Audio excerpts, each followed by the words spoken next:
acerca de los inhibidores.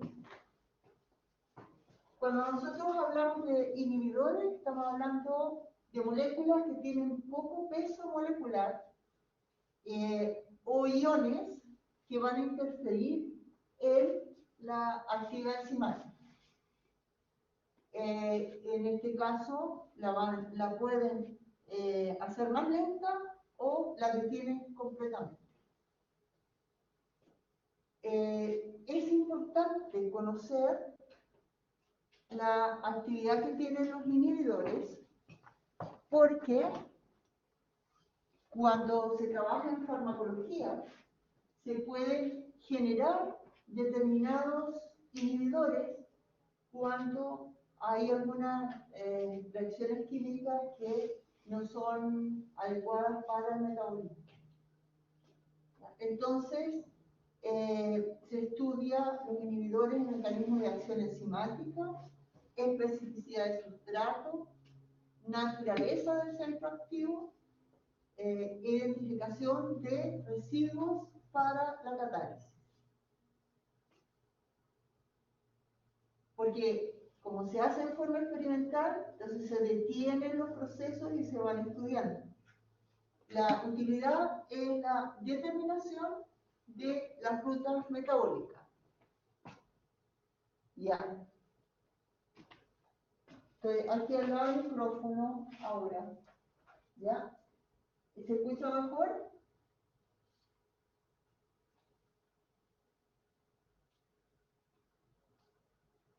¿Sí o no? Ah, con eco. Es que tengo pocos alumnos, por eso hay eco. Un poco mejor nomás. Estoy encima del micrófono. Ahí. Se escucha muy poco. Ya. Hola. Ya está llegando más alumnos. A ver, menos eco.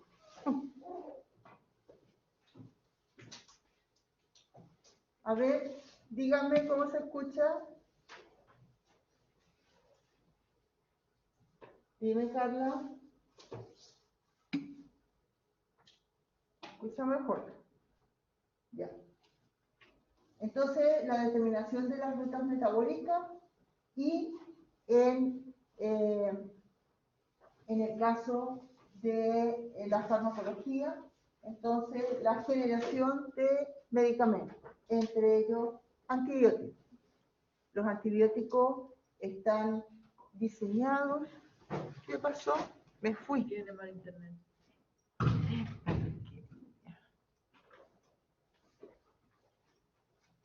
Por eso fue la presentación y quedó como el manito en alto de perdón. ¿Cómo? Al parecer le dio un lag de mal internet. Ya. Volvemos. Ya. Entonces, cuando decía la generación de antibióticos, principalmente se basa en este tipo de conocimiento de los inhibidores de la actividad enzimática en las bacterias. Ya. Cuando estudiamos los inhibidores, vamos a encontrar dos tipos, los reversibles y los irreversibles. Los reversibles, como su nombre lo dice, se van a asociar a través de enlaces débiles y pueden tener tres comportamientos. Pueden competir por el sitio activo, entonces genera una inhibición competitiva. Puede asociarse a otro sitio de la enzima, no el sitio activo, pero modificando a la enzima y como consecuencia se modifica su sitio activo. Es la inhibición no competitiva. O se pueden asociar a el complejo enzima-sustrato. ¿Cómo era la competitiva? La competitiva el inhibidor se asocia al sitio activo de la enzima. Y la A competitiva, el inhibidor se asocia al complejo enzima-sustrato. Esos son reversibles, es decir, se asocian a través de enlaces que no son covalentes. Y los irreversibles se unen a través de enlaces covalentes que no se pueden disociar. Entonces, anulan completamente la actividad de la enzima. Dentro de ellos tenemos una serie de compuestos naturales que ya vamos a ver, toxinas específicas que generan microorganismos, venenos, iones, fármacos, porque se construyen fármacos especiales en base a los conocimientos que se tienen. La no competitiva era cuando no se... Cuando no se asocia al sitio activo, sino que a otra parte de la molécula que hace que la molécula cambie su sitio activo, la conformación de su sitio activo. Por lo tanto, el sustrato no se puede asociar igual, pero no compite por el sitio activo.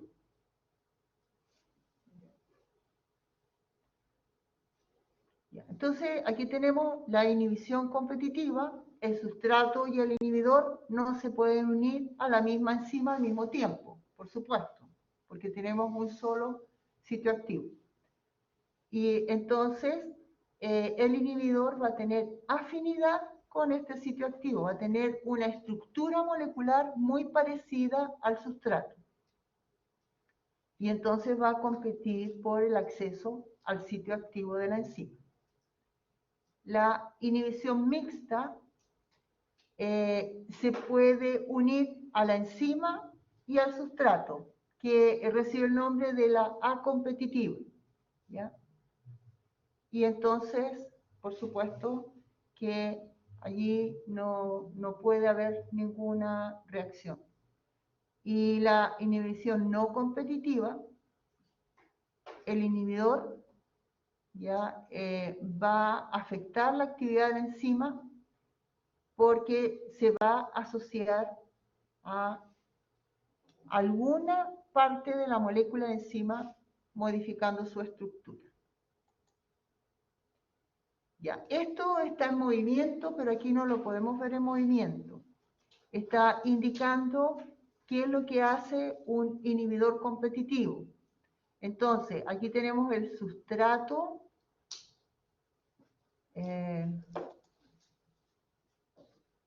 La manito, ¿la están viendo en casa o no? No sé por qué no ven la mano en casa. Carla. No, no sé. Ya.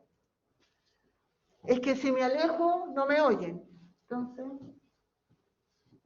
bueno, sustrato e inhibidor. Profe, la cámara no señala la... No se señala la pantalla. ¿Cómo? Que la cámara no está indicando al... Ah, está acá. a la proyección. ¿Y qué hago? En la tuerquita, ¿Cómo? abajo en la tuerca, ¿Sí? en configuración de cámara y micrófono. No entiendo. Arriba, Arriba. donde se configure su cámara y su micrófono.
Sí, el micrófono está apagado, ¿sí?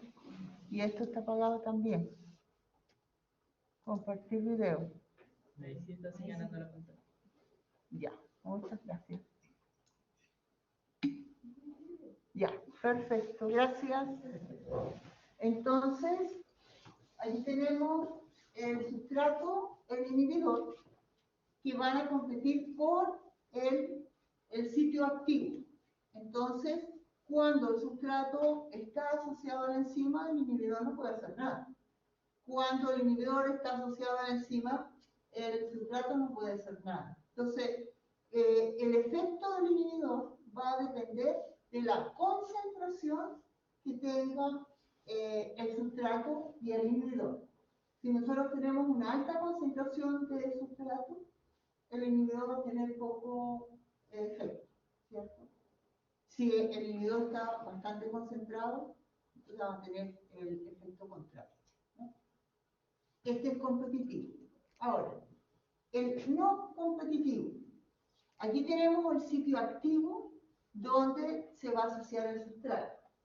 Y aquí tenemos otro sitio de la molécula que va a permitir que el inhibidor se pueda acoplar.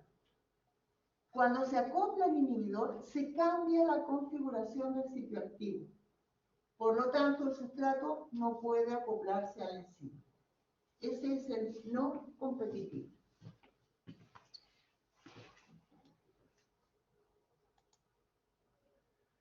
Aquí tenemos el ejemplo de la inhibición competitiva. Tenemos la enzima, está el sustrato, el inhibidor. Entonces, o se asocia el sustrato o se asocia el inhibidor. Si se asocia el sustrato, vamos a tener un producto. Si se asocia el inhibidor, no vamos a tener producto. Entonces, esto va a cambiar la cinética enzimática. Y entonces, vamos a ver que hay cambios del Km y de la velocidad máxima. Y entonces, cuando hay inhibición competitiva, el Km aumenta y la velocidad máxima se mantiene. Esos parámetros ustedes tienen que manejarlos.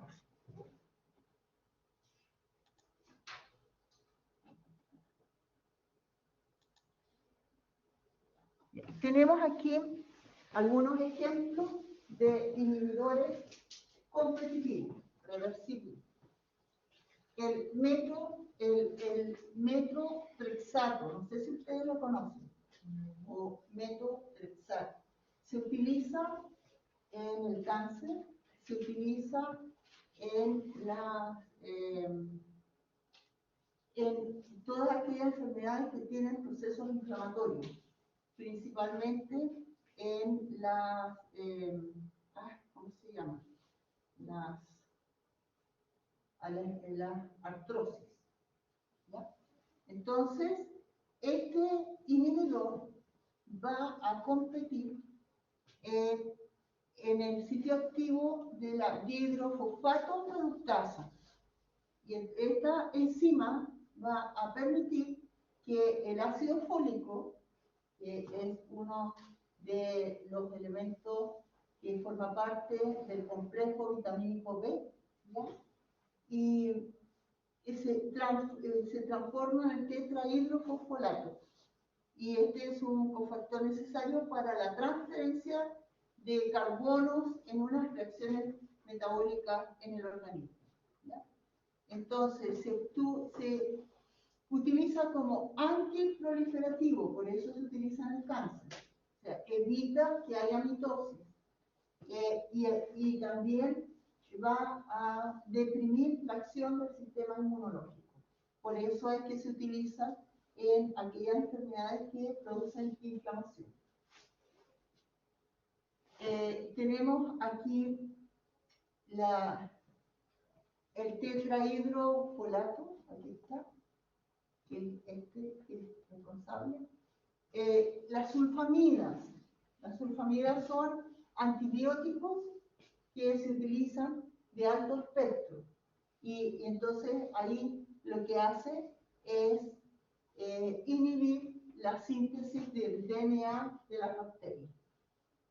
Las estatinas van a participar en la síntesis del colesterol. Entonces, inhiben la síntesis del colesterol. Profesora, ¿con la primera reduce la mitosis o la detiene? La detiene. Cuando detiene mitosis, reduce la mitosis, ¿cierto? Porque si no hay mitosis, la frecuencia de mitosis es menor. Por lo tanto, se reduce. Aquí tenemos algunos ejemplos de la malato deshidrogenasa del ácido succínico. Puede estar inhibida por la deshidrogenasa del ácido succínico por el malato. Las sulfas van a ser utilizadas en las infecciones microbianas porque va a evitar que las bacterias puedan reproducirse porque evita la síntesis de ADN. Los antihipertensores, que posiblemente ustedes habrán escuchado del captopril y el enalapril de sus abuelos, sus padres que usan.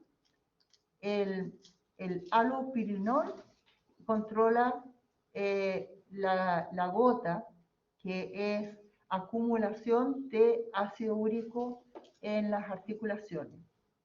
Y el fluoruracilo es utilizado en el cáncer. Entonces, esos son algunos ejemplos. Aquí tenemos un ejemplo concreto de la inhibición competitiva. Entonces, vemos la enzima con el inhibidor, por lo tanto, el sustrato no se puede asociar. Se tiene que familiarizar, y de hecho lo vimos en biología, cuando vimos las vías metabólicas de la degradación de la glucosa. El paso del succinato al fumarato está catalizado por la succinato deshidrogenasa. Pero estos son elementos del ciclo de Krebs. Y el oxalacetato también es un elemento del ciclo de Krebs. Cuando nosotros tenemos presente el oxalacetato, entonces se inhibe esta enzima. Y lo que hace es detener el ciclo, para que no se produzca más energía que no se va a utilizar. ¿Ya? Ese es un ejemplo concreto, competitivo. Aquí vemos la cinética enzimática con respecto a la actividad del inhibidor competitivo. Aquí tenemos la acción, ¿no?, de la enzima libre, que es la curva de saturación que siempre hemos visto. Y acá tenemos la curva en presencia del inhibidor. Y entonces vamos a ver que el Km en presencia del inhibidor aumenta bastante. Pero algún momento se va a llegar a la velocidad máxima. Se va a demorar mucho más, pero se va a lograr. ¿Por qué? Porque estamos aumentando la concentración de sustrato. Entonces, si tenemos mucha concentración de sustrato, el inhibidor va a ser, como está en una situación de competencia, va a ser dejado de lado, porque tenemos mucho más sustrato que inhibidor, ¿sí?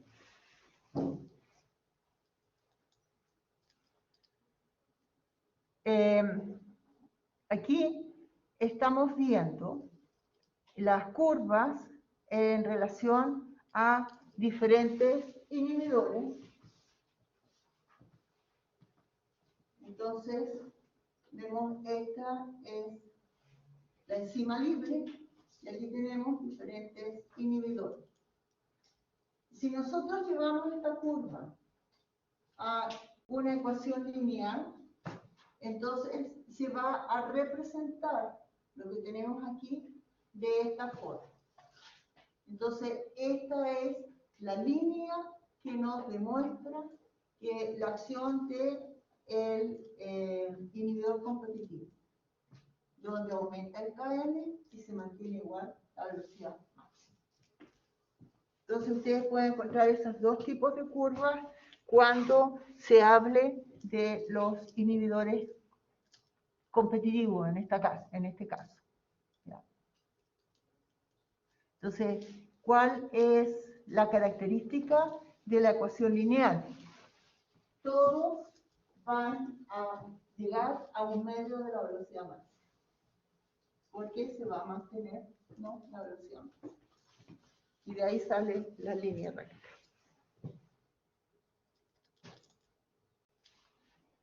La inhibición acompetitiva.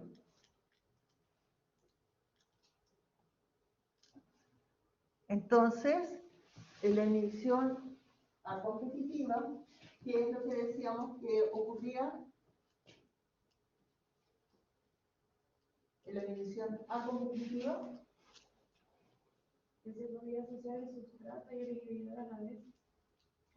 El sustrato Y el inhibidor al mismo tiempo. O sea, no al mismo tiempo, pero había como un sitio para ambos. ¿no? De que el inhibidor se unía a la unión enzima-sustrato. Al complejo enzima-sustrato. Acompetitiva, no competitiva. ¿La diferencia? ¿Sí? Entonces, aquí vemos, ¿no?, que la enzima con su sustrato, bien, no hay problema. Pero aquí el inhibidor se va a asociar al complejo. Y como consecuencia de eso, tanto la velocidad máxima como el Km van a ser afectados. ¿Ya? Entonces, el inhibidor se une al complejo enzima-sustrato y vamos a ver que generalmente este tipo de inhibición ocurre cuando participan varios sustratos en la reacción. ¿Ya? Y el efecto del aumento de la concentración del sustrato no va a tener ninguna importancia porque estamos viendo que va a actuar sobre el complejo enzima-sustrato, no sobre el sustrato propiamente tal. Y cuando nosotros graficamos esto, entonces aquí tenemos sin inhibidor y aquí tenemos con inhibidor. ¿Qué es lo que ocurre con los parámetros?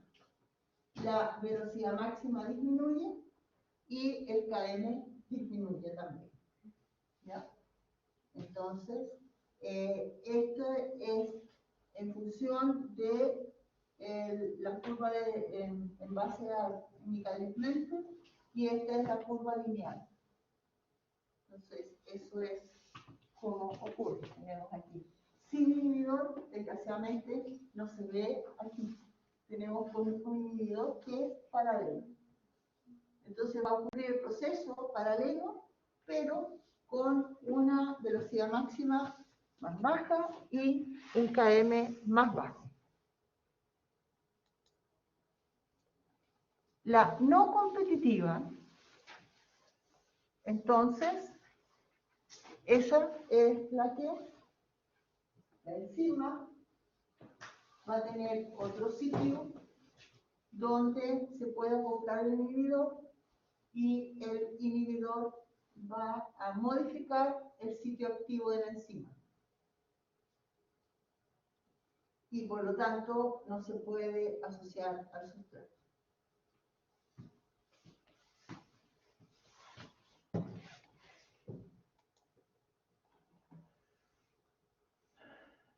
Entonces, el valor de Km no se va a modificar porque la afinidad entre la enzima y el sustrato va a ser la misma. Vamos a tener sitios activos disponibles para el sustrato. Pero la velocidad máxima sí disminuye porque está presente el inhibidor. Y vamos a tener varios ejemplos con respecto a esto. Por ejemplo, algunas enzimas en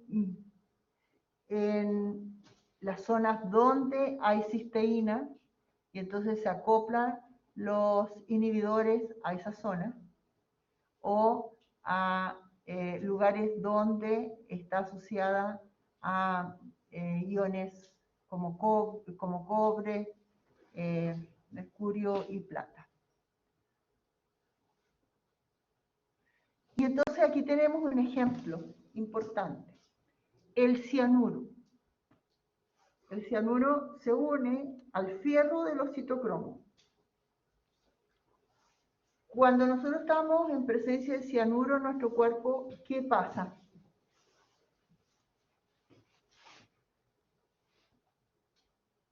¿Qué ocurre cuando alguien se suicida con cianuro? No le lleva oxígeno al tejido. ¿No lleva oxígeno? No. Creo que tenía algo que ver con la hemoglobina con el oxígeno.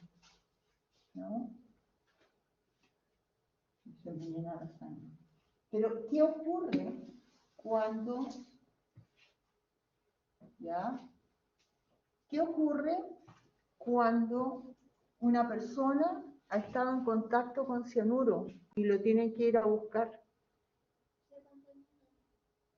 Se contaminan las personas que están en contacto con la persona que ha fallecido. Entonces tienen que ir con trajes especiales, porque el cianuro es muy fácil de incorporar a nuestro cuerpo. ¿Y cuál es el efecto del cianuro? Bloquea la cadena respiratoria. No es que se asocie a la hemoglobina, no es que envenene la sangre, sino que se va a asociar a la cadena respiratoria en las mitocondrias. Y entonces no puede haber formación de ATP. Y las personas mueren rápidamente. Afecta muy rápido. Aquí tenemos otro ejemplo de inhibidor no competitivo. Aquí está el sitio donde se va a asociar el inhibidor. Cambia el sitio activo de la enzima y el sustrato no puede asociarse. Entonces, aquí vamos a ver el paso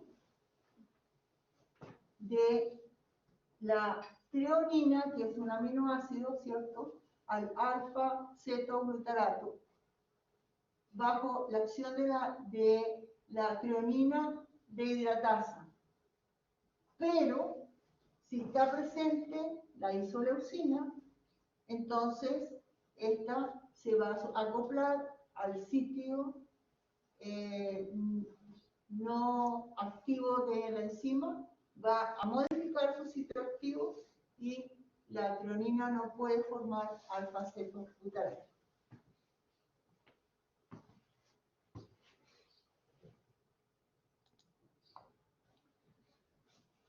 Y decíamos que en los inhibidores reversibles no competitivos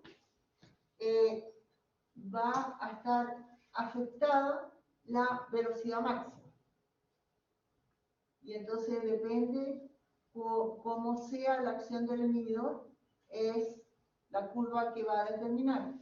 y el KM se va a mantener. Entonces aquí vemos el KM tanto en ausencia del inhibidor como en presencia y la disminución de la velocidad máxima.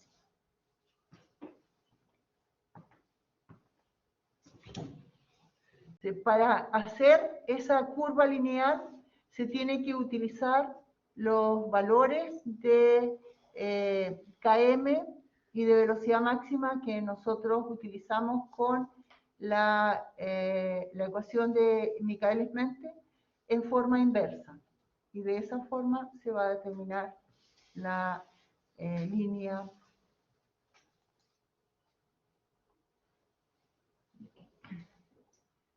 Aquí tenemos ejemplos de inhibidores reversibles no competitivos. Por ejemplo, el tipranavir, que es un inhibidor de las proteasas. Esto se utiliza en las infecciones víricas, en el VIH, por ejemplo, ¿ya? Entonces, se inhiben las proteasas que va a liberar la infección y entonces no se degradan las proteínas de la célula huésped. El PETT2, inhibidor de la transcriptasa inversa. ¿Qué es la transcriptasa inversa?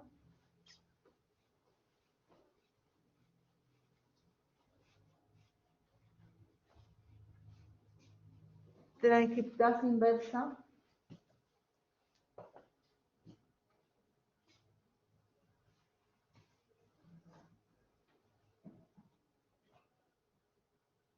¿qué es lo que hace una transcriptasa?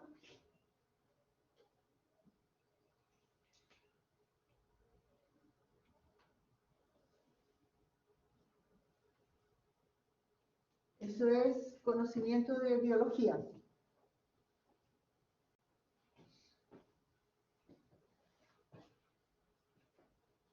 Cuando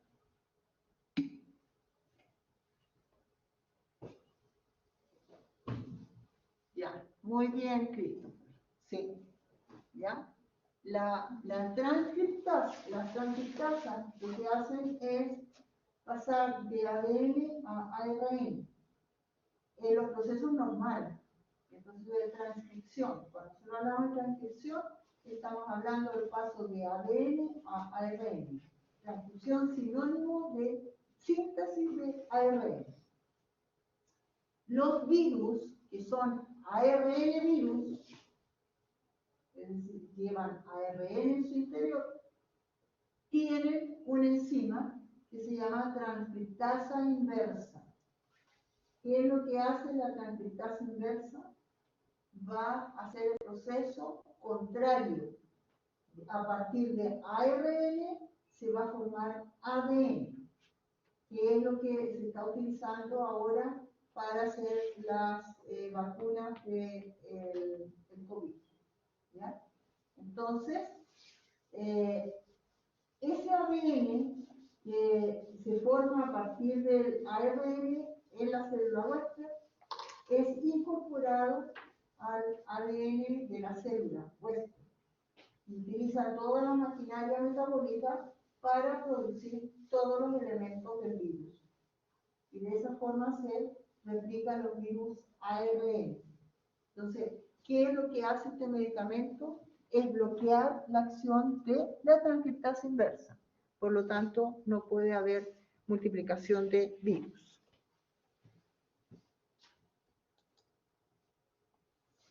Hay inhibiciones irreversibles, que habíamos hablado de las reversibles.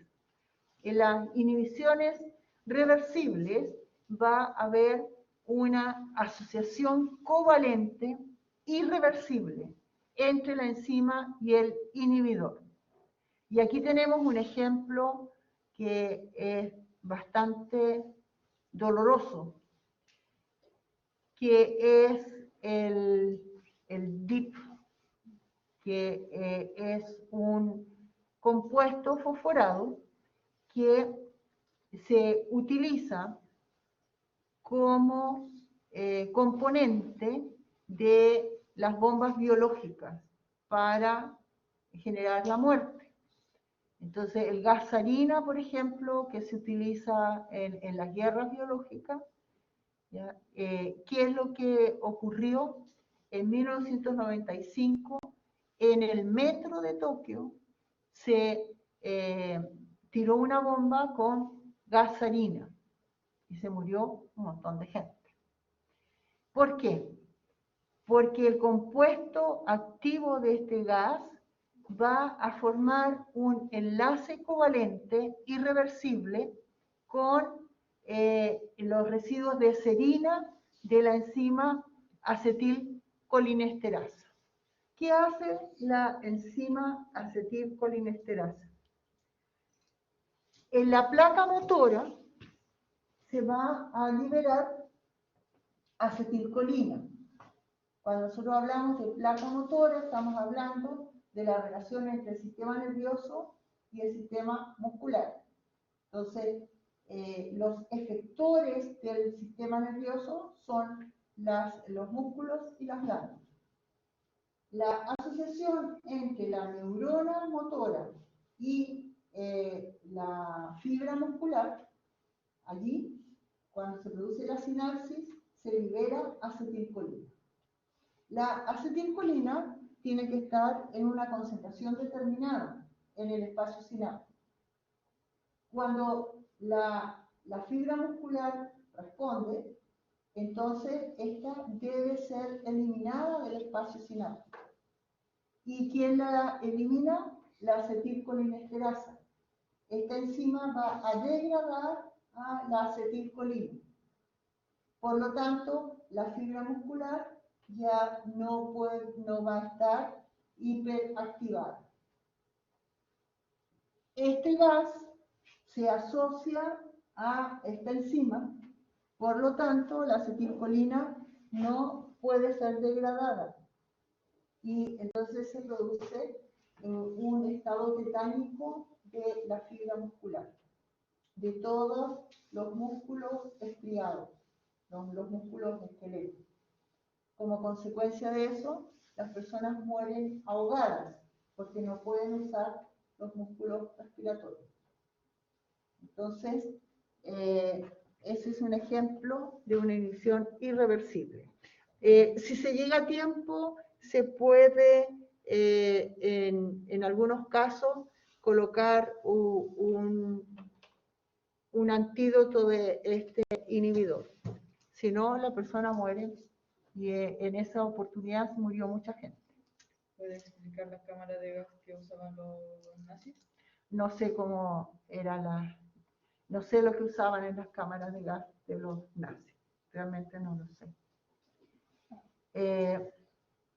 Aquí tenemos el botón sináptico y este sería la fibra muscular.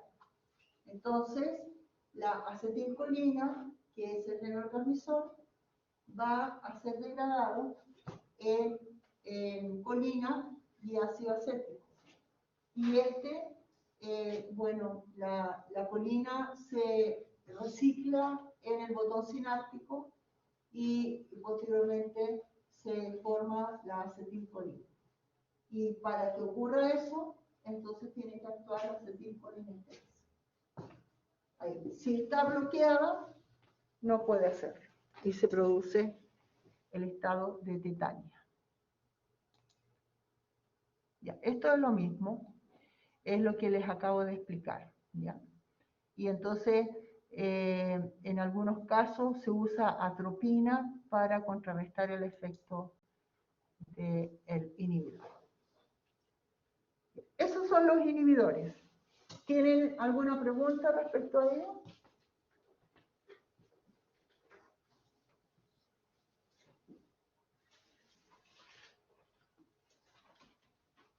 ¿Estos inhibidores tienen que ser artificiales? No, hay inhibidores naturales. Yo les mostré ejemplos de naturales. Cuando nosotros vimos, los ejemplos que yo les mostré son los que ocurren regularmente. Aquí. Por ejemplo, esto ocurre regularmente, ¿ya?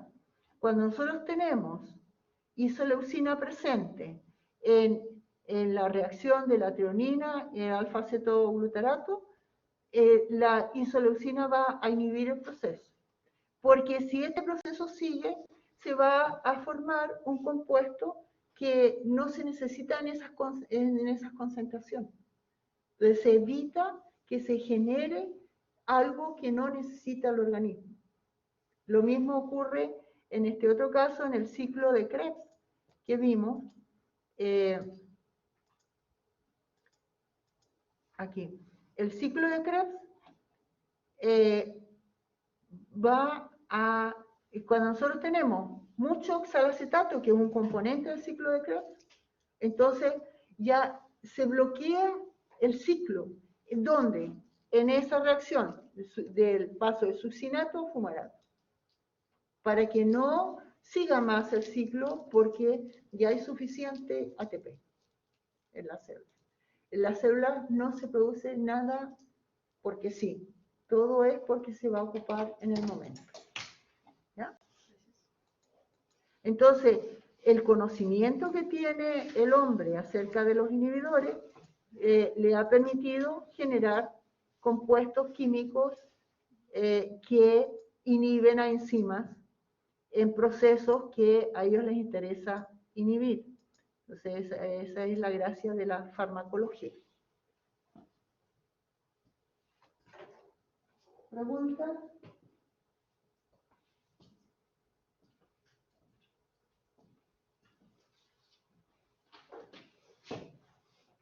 ¿Te sientes mal? ¿Un poco? ¿Qué te pasó? ¿Y desde cuándo? ¿Ah? ¿Ah, desde ahora no?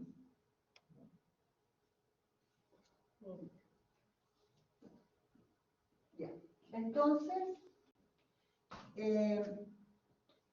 cuando nosotros estudiamos las enzimas, vemos que hay una serie de mecanismos que regulan a las enzimas. Y entonces ahí encontramos las que predominan son las enzimas alostéricas. Ya vamos a ver de qué se trata. Hay enzimas que están reguladas por otras proteínas. Vamos a tener también algunos componentes químicos que se asocian covalentemente a la enzima para regularla. Y hay otra forma de regular, es por proteólisis. La proteólisis es cuando se va a formar la enzima, esta se va a formar con un grupo determinado de aminoácidos, pero posteriormente es tratada esta enzima y pierde parte de los aminoácidos, y de esa forma se es activa. Ejemplo, el pepsinógeno es el precursor de la pepsina. La pepsina es una enzima que degrada las proteínas en el estómago.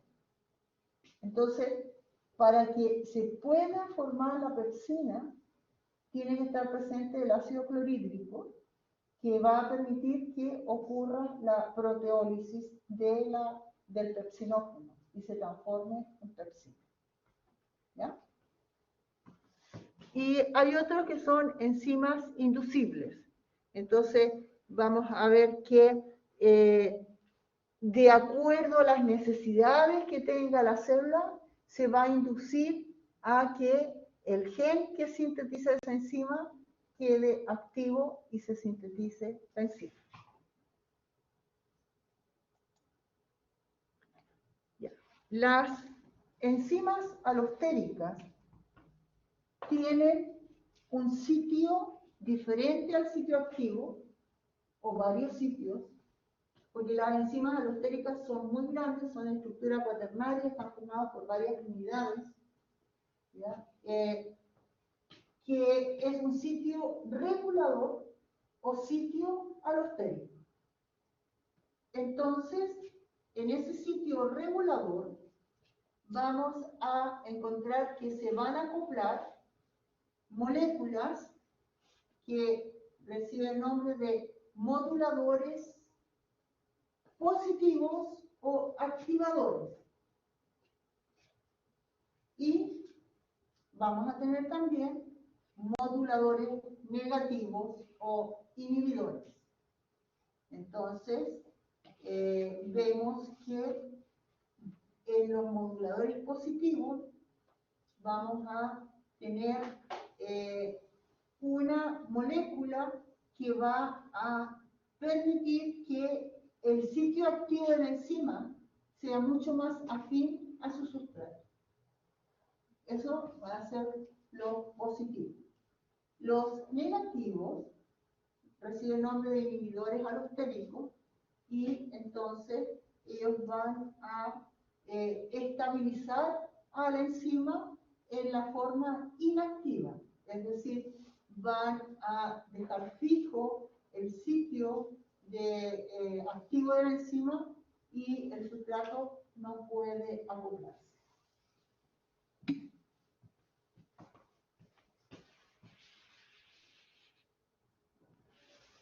Que sea más afín todo junto, ¿ya? Es que se pueda asociar mejor, que haya mayor compatibilidad.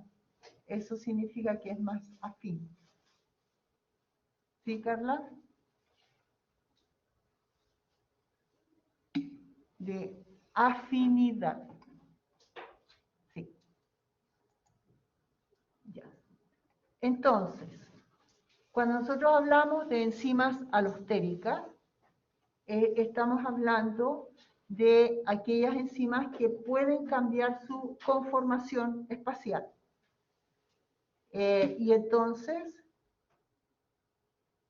¿cuál de los dos moduladores, Macarena? Ya, uno va a activar a la enzima y el otro la va a inactivar. Esa es la diferencia. Pero ambos se van a asociar a un sitio que no es el sitio activo de la enzima, sino que es el sitio regulador. Las enzimas alostéricas no trabajan como el resto de las enzimas, en que si se encuentra con el sustrato, actúa sobre él, sino que trabaja en función del regulador que le manda a estar activa o a estar inactiva. Depende del regulador.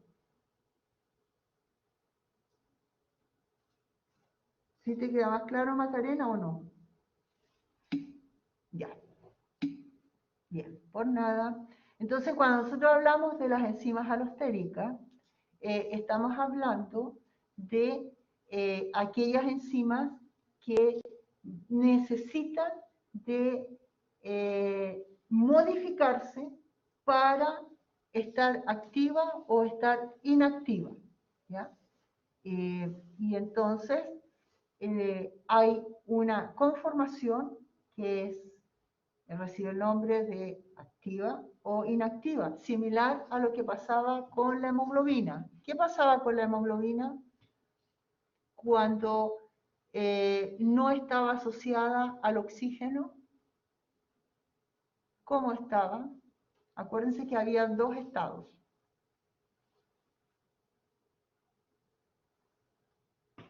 Un estado tenso y un estado relajado, ¿cierto? Cuando está activa, ¿en qué estado?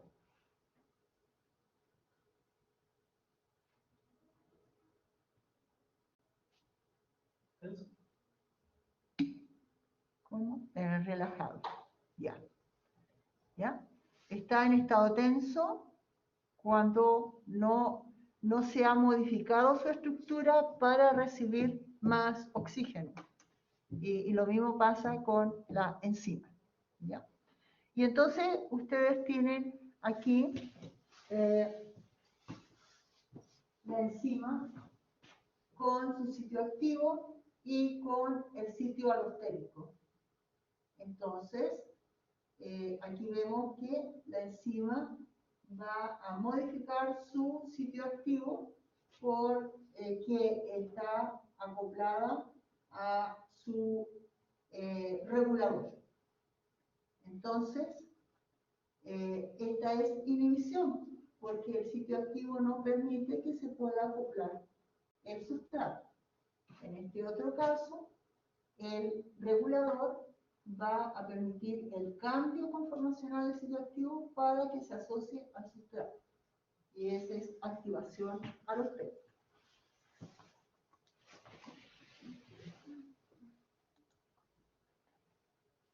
Y entonces es lo que acabamos de hablar. En las enzimas alostéricas existe el cooperativismo.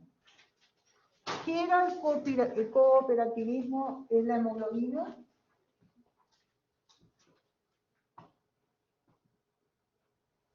Cuando trabajaban juntos para llegar a un objetivo, ¿Quiénes trabajaban juntos? la hemoglobina. ¿Cómo? La hemoglobina. No, pues estamos hablando de la hemoglobina. En la molécula de hemoglobina hay cooperativismo. ¿Por qué?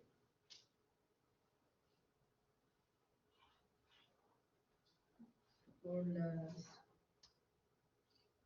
enzimas y sustratos que llegaban a esto. ¿Cómo? Por las enzimas que habían y los sustratos que llegaban a esto. ¿Qué enzima? Estamos hablando de la hemoglobina. La hemoglobina, ¿qué es lo que hace? Asociarse con el oxígeno, ¿cierto? Y ahí no participan enzimas, se asocia con el oxígeno. ¿Cómo es la cooperatividad?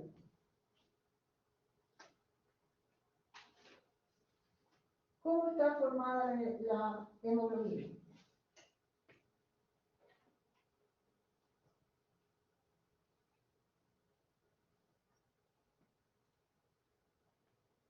Hemoglobina.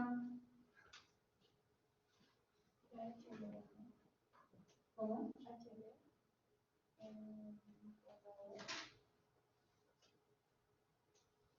Cuando nosotros hablamos de hemoglobina, entonces decimos HB por hemoglobina, que hacemos para no poner todo el nombre completo, pero ¿de qué está? La hemoglobina es una proteína. ¿Qué estructura tiene? ¿Te duele mucho la cabeza? Yo tengo cefalén si quieres. ¿Sí?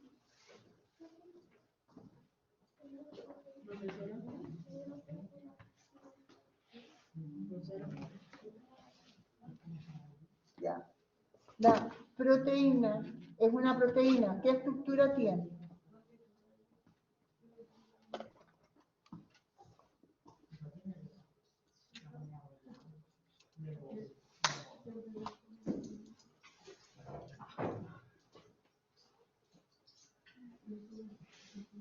Le doy en la mano. Tienes que tomar.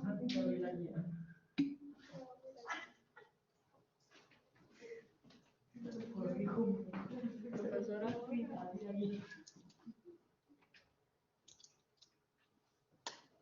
Ya, a ver.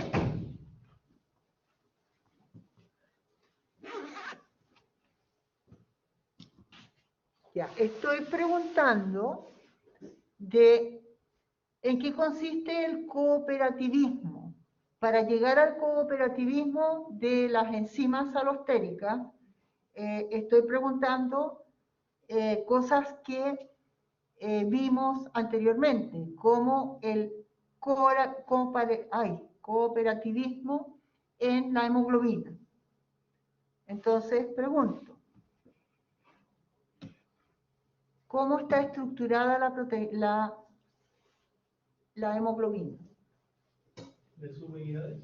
¿De cuántas? 4. 4 subunidades, ¿ya? Y entonces, ¿cómo ocurre el cooperativismo? Que el oxígeno se asocia a una subunidad y esa unión forma un cambio estructural. Para que así se vaya haciendo de forma más fácil la asociación del oxígeno con la siguiente subunidad. Ya. Entonces, vemos, no sé si ustedes escuchan en casa, pero vemos que si una de las unidades, de las 4 que tiene la hemoglobina, se asocia con el oxígeno, eso genera un cambio conformacional y cada vez es más fácil a cada una de las unidades asociarse con el oxígeno.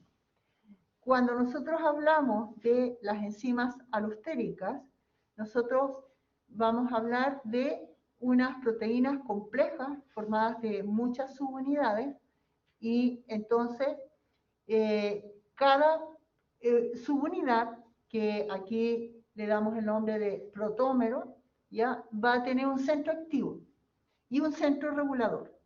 Entonces, cuando se acopla por primera vez, ¿no?, el modulador, entonces va a facilitar eso para que el resto de las subunidades tengan una mayor facilidad para acoplarse al sustrato. ¿Ya?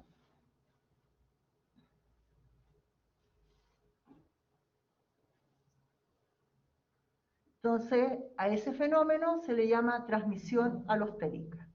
Y aquí nosotros tenemos la enzima que no se ha acoplado a nada y está en estado tenso, inactivo, T, igual como estaba la hemoglobina.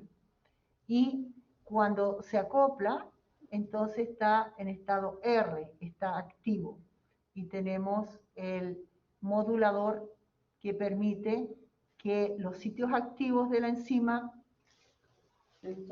acá, los sitios activos de la enzima, puedan acoplarse al sustrato. Aquí están los moduladores que están trabajando para eso.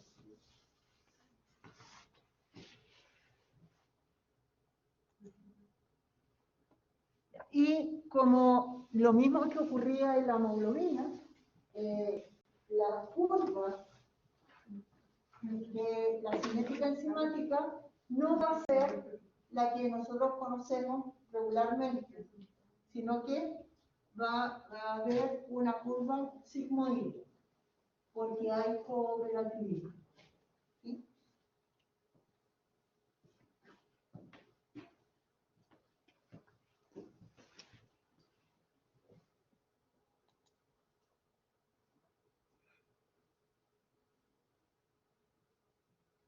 Ahora, importante,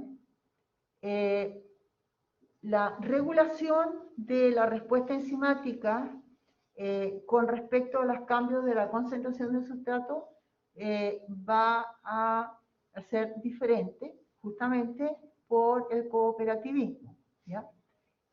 Cuando hay cooperatividad positiva, la enzima se va a hacer más sensible a la concentración de sustrato y va a ir variando la actividad enzimática a medida que se mueva en rangos muy estrechos la concentración de sustrato por la característica que tiene de la cooperatividad. Y la cooperatividad negativa se hace insensible a los pequeños cambios de la concentración de sustrato. Y entonces la enzima va a quedar anulada. Aquí tenemos la cooperatividad positiva, muy sensible a los cambios de sustrato, y la negativa, insensible a los cambios de sustrato, de la concentración de sustrato. ¿Sí? ¿Queda claro?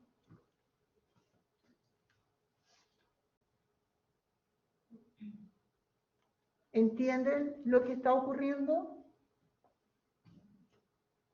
Tenemos pensemos que es como un conjunto de proteínas y este conjunto tiene sitios activos y tiene sitios reguladores. Entonces, el primer sitio activo que queda disponible por la regulación va a facilitar que los otros sean más sensibles y vamos a tener más sitios activos sensibles a asociarse con el sustrato. A medida que nosotros aumentamos la concentración del sustrato, entonces va aumentando la sensibilidad de la enzima. En el caso contrario, cuando es el regulador negativo, lo que va a hacer el regulador negativo es impedir que la enzima se asocie al sustrato. Entonces nosotros podemos cambiar la concentración de sustrato que queramos y no pasa absolutamente nada. Pues la enzima no va a responder.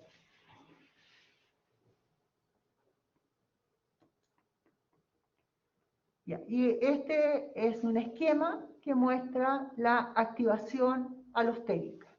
Entonces vemos que la enzima en este caso está inactiva y gracias a el modulador positivo, entonces puede asociarse con su sustrato.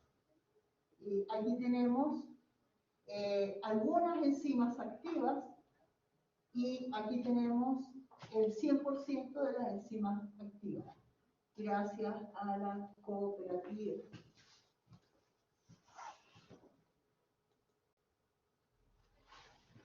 Y este es otro esquema que está mostrando lo mismo, ¿ya?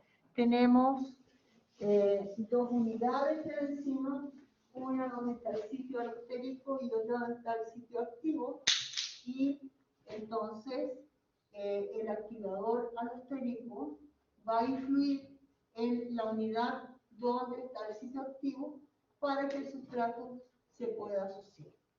Entonces, tenemos la enzima inactiva acá, y viene el regulador y la transforma en activa.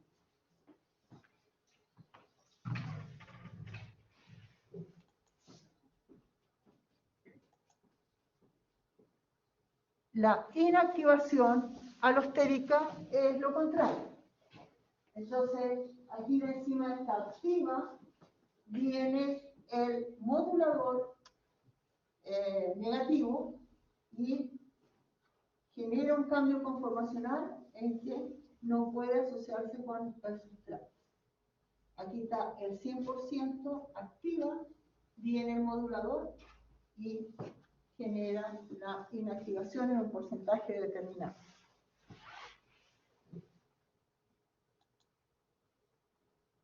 Y este es el esquema contrario de lo que acabamos de ver. El sitio alostérico se va a asociar el inhibidor alostérico que genera un cambio conformacional y por lo tanto el sitio activo no es compatible con el sustrato.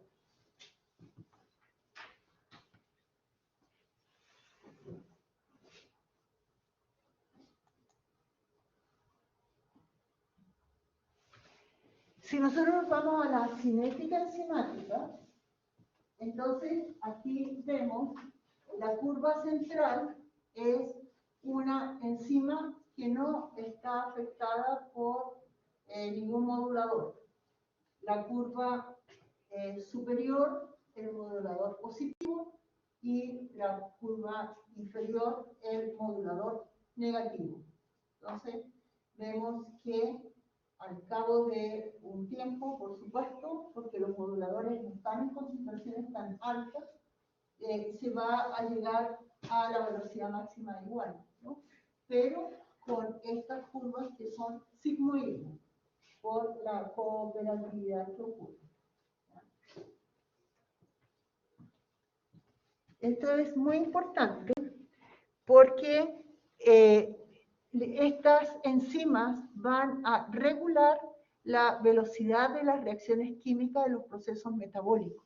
Entonces, estos procesos regulados van a permitir que ocurran, se generen productos de acuerdo a la necesidad de la célula. No es que esté generando continuamente.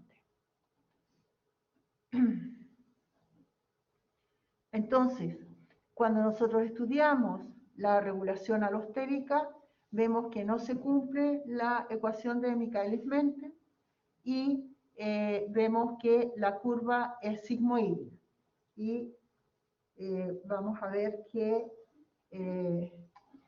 la concentración en que se alcanza la velocidad máxima no tiene relación con el Km de Michaelis-Menten, sino que otro, que el K05, que se llama, que está relacionado con la regulación alostérica.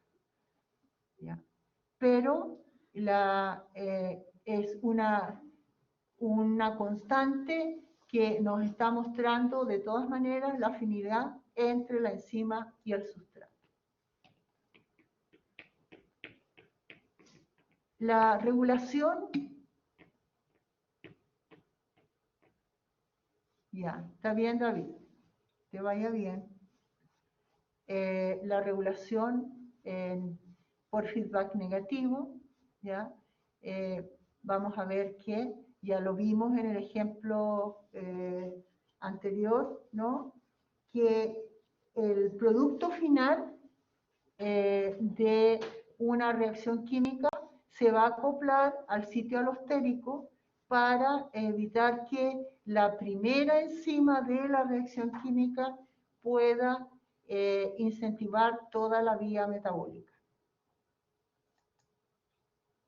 Y aquí tenemos el ejemplo que habíamos visto en la clase pasada, de la formación de la teonina, a partir de la teonina, formar la isoleucina.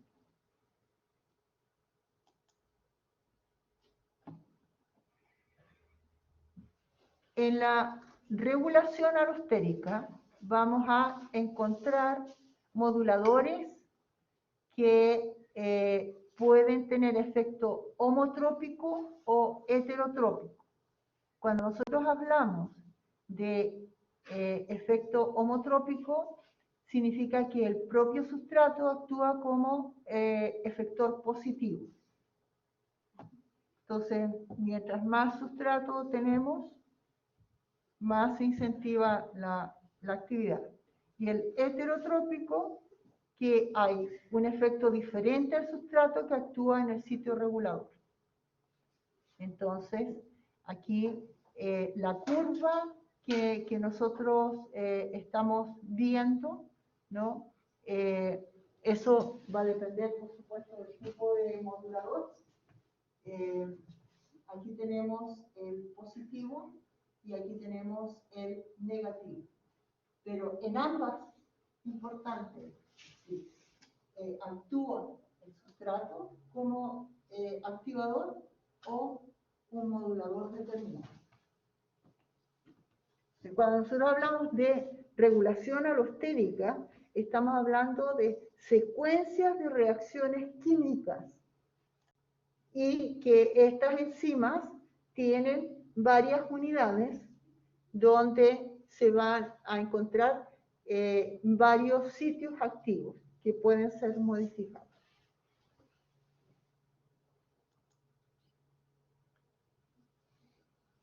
Ya, esa es lo mismo que acabamos de ver, ¿cierto? Y esa es la forma inactiva de la enzima y la forma activa de la enzima.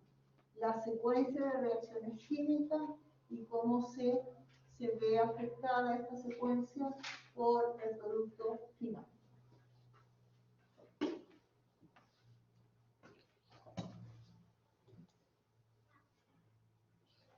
¿Cuáles son las características de las enzimas alostéricas?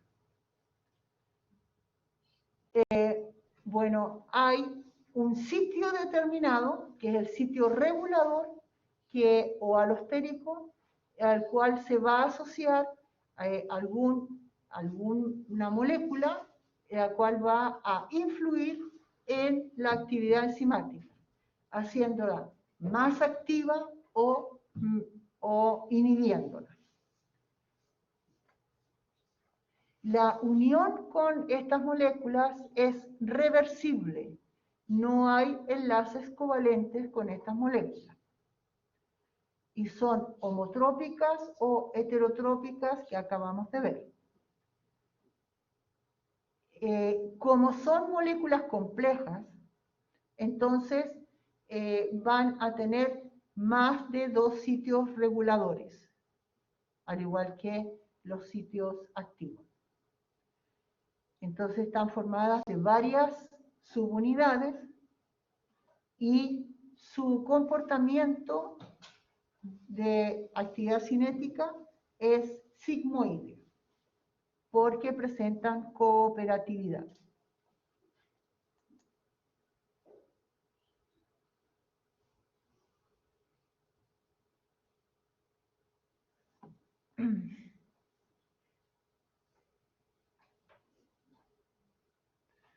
¿Por qué existe la retroalimentación en el aldosterismo? ¿Ya? Porque estas enzimas están alojadas, están trabajando en puntos estratégicos de las vías metabólicas, ¿no? Entonces, estas enzimas van a regular una serie de secuencias metabólicas que existen en la célula. ¿Y para qué? Para que se tenga una suficiente producto final. Entonces, se evita gastar más energía en la formación de compuestos intermediarios y además se evita degradar los intermediarios iniciales cuando hay carencia de ellos y de esa forma se puede obtener una mejor cantidad de producto final. Entonces, la retroalimentación negativa en el aldosterismo es generadora de preservar la energía celular. Ejemplo de enzimas alostéricas en la vía glicolítica, las exoquinasas. ¿Qué hacían las exoquinasas?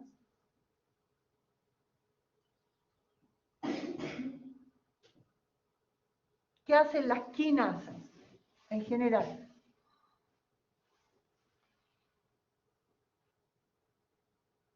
¿Qué hacen las enzimas quinasas?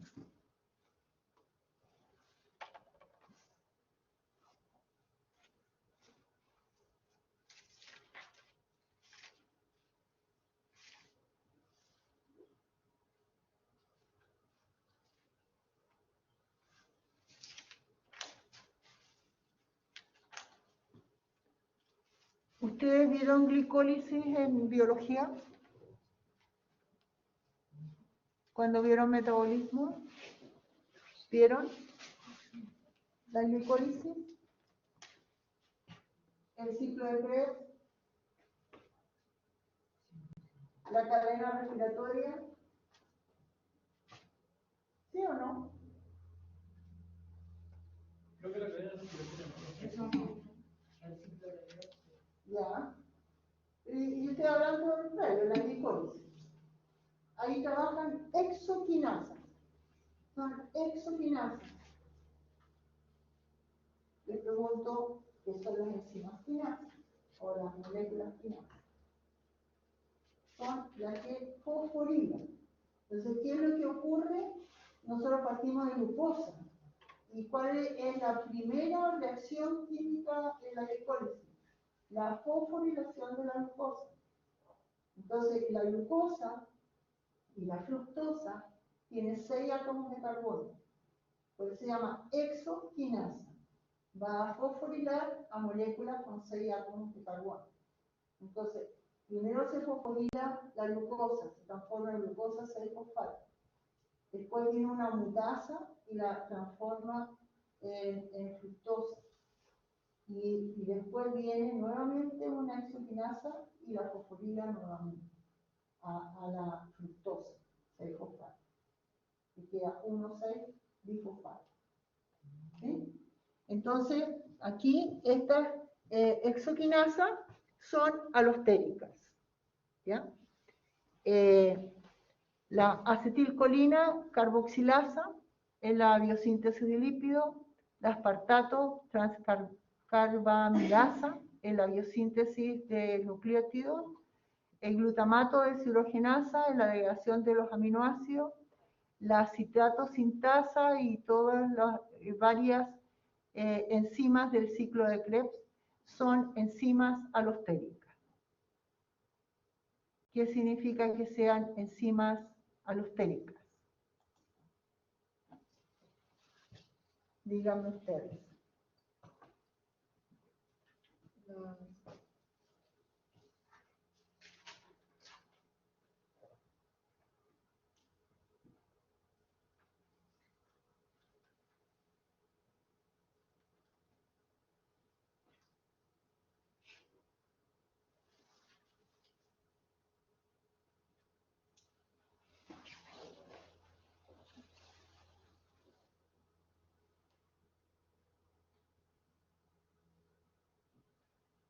¿Que activan o inhiben procesos metabólicos? Ya, ese es su efecto, pero cuando nosotros hablamos de una enzima alostérica, ¿qué es? ¿Cómo la definimos?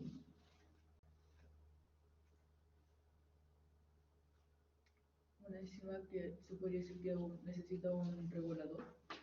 Ya, pero antes de eso, ¿cómo es la estructura molecular de una enzima alostérica? Es muy grande, es cuaternario.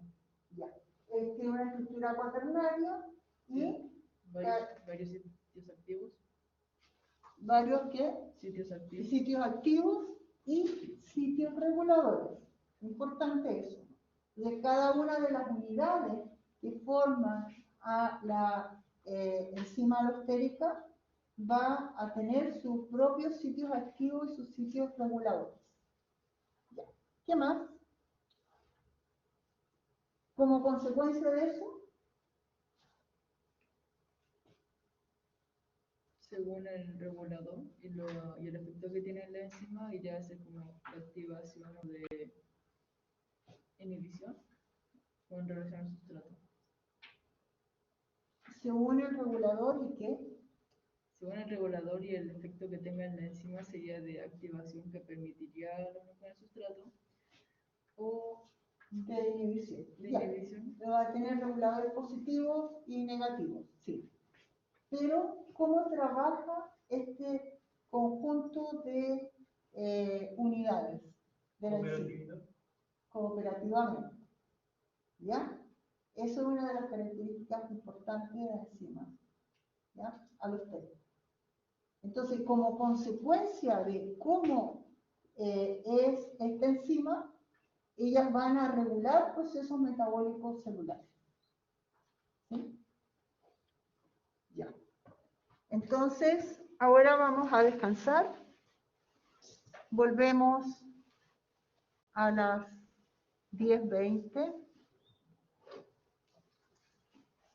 Esperemos no pasar mucho frío.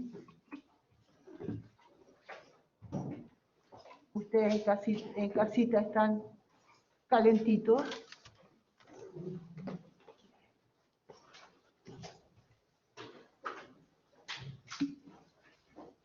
Nos vemos.